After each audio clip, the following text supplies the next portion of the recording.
Maka Ummul Mukminin Maimunah radhiyallahu anha berkata, saya akan utang karena beliau tahu kebutuhannya dan beliau tahu niatnya mau membayar. Maka beliau mengatakan, karena nabiku dan kekasihku sallallahu alaihi wasallam dan Muhammad SAW mengatakan, jika seorang muslim memiliki utang dan Allah mengetahui bahwa dia berniat ingin melunasi utang tersebut, maka Allah akan memudahkan baginya untuk melunasi utang tersebut di dunia.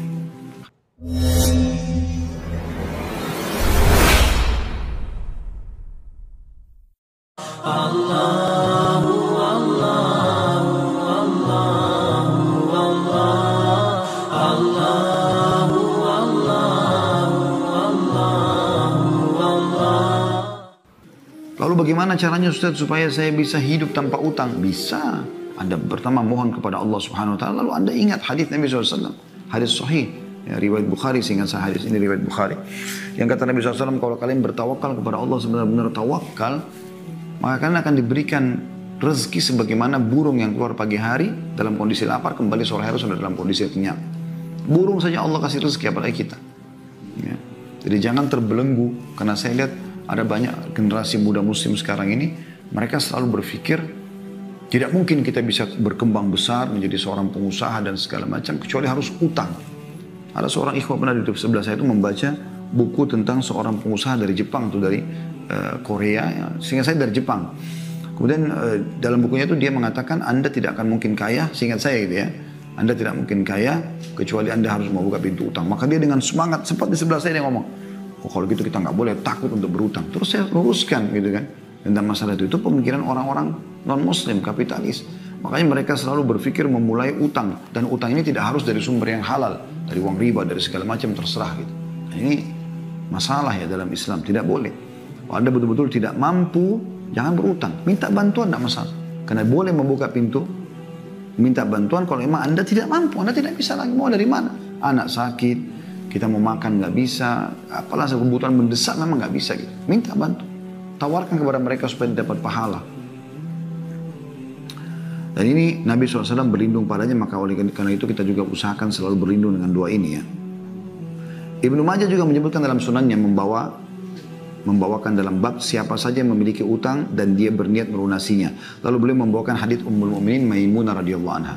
Bunyinya ya, kanat tadaan, ya saya ini karena panjang saya baca saya dari Maimunah, beliau pernah berutang ya. Kanat tadana dainan faqala laha ba'du ahliha. Jadi ini Maimunah pernah berutang, lalu kemudian dia diingatkan oleh beberapa kerabatnya. Mereka berkata, la taf'ali, jangan lakukan. Wa ankara dzalika 'alaiha. Lalu mereka memungkiri itu terhadap Maimunah. Jangan, enggak usah gitu. Qalat bala. Inni sami'tu Nabiyya sallallahu ini sami'tu Nabiyya wa khalili sallallahu alaihi wasallam yaqul. Dia bilang saya akan utang karena saya mendengar nabiku dan kekasihku, karena beliau adalah istri Nabi SAW, mengucapkan, ma min muslimin yaddanu dainan ya'lamullahu minhu annahu yuridu ada'ahu illa addahu Allah anhu fid dunya. Ya, maaf tadi saya bilang saya nggak baca bahasa Arab, tapi saya pikir karena memang dari bahasa Arab saya terjemahkan, maka lebih baik saya baca supaya saya juga teringat pada saat menerjemahkan gitu ya. Maka Ummul Mukminin Maimunah radhiyallahu anha berkata, saya akan utang karena beliau tahu kebutuhannya dan beliau tahu niatnya mau membayar. Maka beliau mengatakan, karena nabiku dan kekasihku sallallahu alaihi wasallam dan Muhammad SAW mengatakan, jika seorang muslim memiliki utang dan Allah mengetahui bahwa dia berniat ingin melunasi utang tersebut, maka Allah akan memudahkan baginya untuk melunasi utang tersebut di dunia. Hadis riwayat Ibnu Majah nomor 2399 dan Syekh Albani memasukkan dalam hadis yang sahih. Ya. Juga dari Ja'far, Abdullah bin Ja'far, beliau berkata bahwasanya radhiyallahu anhu, bahwasanya Rasulullah SAW berkata, innallaha ma'ad-da'ini hatta yaqdiya dainah ma lam yakun fi ma yakrahullah. Allah akan bersama, atau dalam kurung memberikan pertolongan, maksudnya memberikan pertolongan kepada orang yang berutang yang niat ingin melunasi utangnya sampai dia melunasi utangnya tersebut selama utang tersebut bukan yang dilarang oleh Allah. Jadi tadi ini dalil menguatkan hadis Ibnu Majah nomor 2400 dan Syekh Albani mensahihkannya, menguatkan tadi kalau ada orang yang mau utang tapi dia niat membayar dan dia butuh, ya, itu Allah mudahkan dia. Dan bagi orang yang coba memudahkan untuk membayar utang, ini teman-teman sekalian, manfaatnya besar sekali. Nabi SAW memasukkan dia adalah termasuk umat terbaik dari umat Islam. Kalau memang dia betul-betul niat menggunakan fasilitas orang, lalu kemudian dia dia menunaikan ya, seperti utang.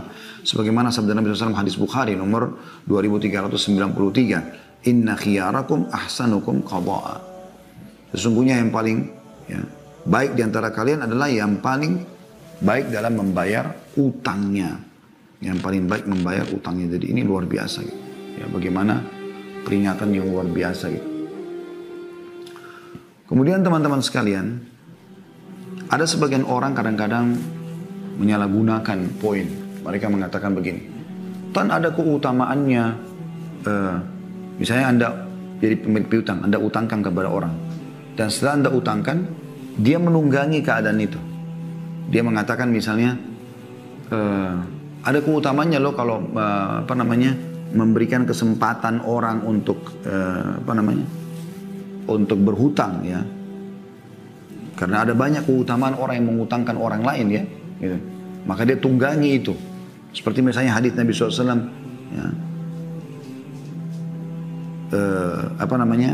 Siapa yang mengutangkan saudaranya ya, maka atau membebaskannya ya, atau memaafkannya, maka dia akan dapat naungan Allah pada hari kiamat. Kadang-kadang digunakan ini sebagai hujjah teman-teman sekalian, supaya membenarkan ya, supaya dia tidak perlu ditagih lah istilahnya, seperti itu ya. Dan ini keliru, ini fatal sekali, ini gagal faham ini ya. Tidak boleh sama sekali ada bahasa-bahasa seperti itu ya. Jadi bahasa yang paling tepat adalah harusnya dia mengingat bagaimana Nabi SAW mengingatkan dalam hadis bahwasanya siapa yang punya utang ya, man mata wa alaihi dinarun aw dirham hudiya min hasanati laisa thamma dinar wala dirham. Siapa yang meninggal sementara dia masih memiliki utang 1 dinar atau 1 dirham, maka utang tersebut akan dilunasi dengan kebaikannya pada hari kiamat. Ini harus selalu terngiang-ngiang dengan dia ya. Jangan sampai dia menganggap remeh tentang masalah utang itu. Intinya Allah Subhanahu wa taala mengetahui teman-teman sekalian tentang masalah utang ya. Orang ini niatnya seperti apa. Baik. Ada juga teman-teman sekalian beberapa dalil ya yang menjelaskan tentang masalah keutamaan orang yang berhutang ya. Seperti misalnya hadits Ibnu Majah nomor 2430 yang dimana Nabi SAW bersabda, "Ma'min muslimin yukridu musliman qardan marrataini illa kana kasadaqatiha marrah." Tidak ada seorang muslim yang memberikan pinjaman kepada seorang muslim suatu pinjaman sebanyak 2 kali. 2 kali berturut-turut dia utangkan, maka kecuali dia akan mendapatkan pahala seperti bersedekah 1 kali. Misalnya Anda utangkan sejuta kepada seseorang, maka utang ini setelah 2 kali Anda utangkan ke dia sejuta, terus dibayar misalnya, maka kecuali Anda dicatatkan pahala seperti bersedekah 1 kalinya, sejutanya gitu ya.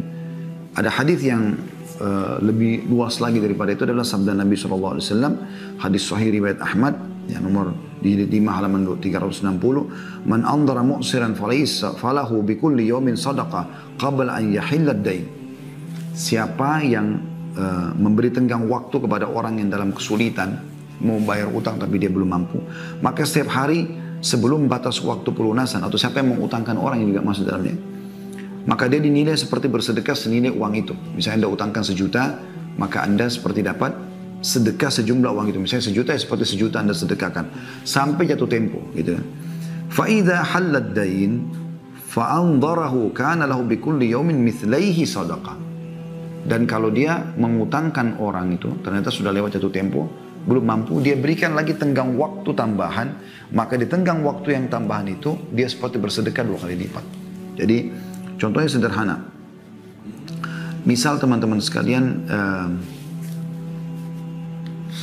Anda utangkan orang Januari, sampai akhir Januari dia bayar. Awal Januari dia utang 5 juta misalnya. Sampai akhir Januari Anda seperti bersedekah setiap hari dengan 5 juta itu. Kalau pas Januari akhir Januari Anda tagih, ternyata ini sedekahnya ya, Anda dapat pahala itu banyak sekali. Ya. Jadi dengan 5 juta kita istilahnya investasi, kalau kita hitung dengan investasi. Terus 30 hari misalnya kalau kita anggapkan, karena Januari sampai 31, kita bulatin 30 hari misalnya. Berarti 5 juta kali 30 itu kan. Itu sekitar 150 juta rupiah nilai sedekahnya. Padahal kita cuma investasinya 5 juta saja. Kalau tiba jatuh tempo, akhir Januari Anda tagih, nanti dia belum bisa, Anda bilang, baiklah, nggak apa-apa sampai akhir Februari. Nah di bulan Februari Anda seperti bersedekah double, seperti 10 juta per hari. Itu kan utamanya luar biasa.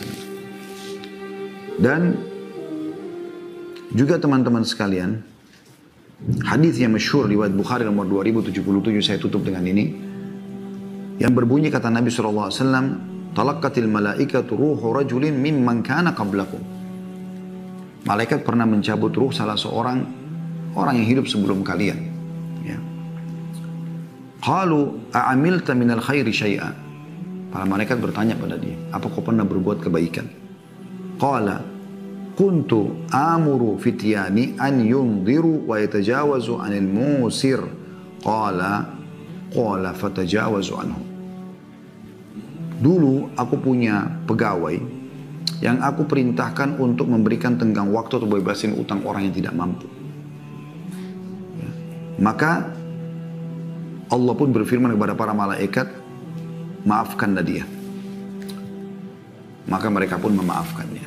Gitu kan. Maksudnya para malaikat. Dan ini luar biasa teman-teman sekalian. Bagaimana seseorang itu bisa selamat dia dari masalah seperti ini dengan dia justru memudahkan utang orang. Allah.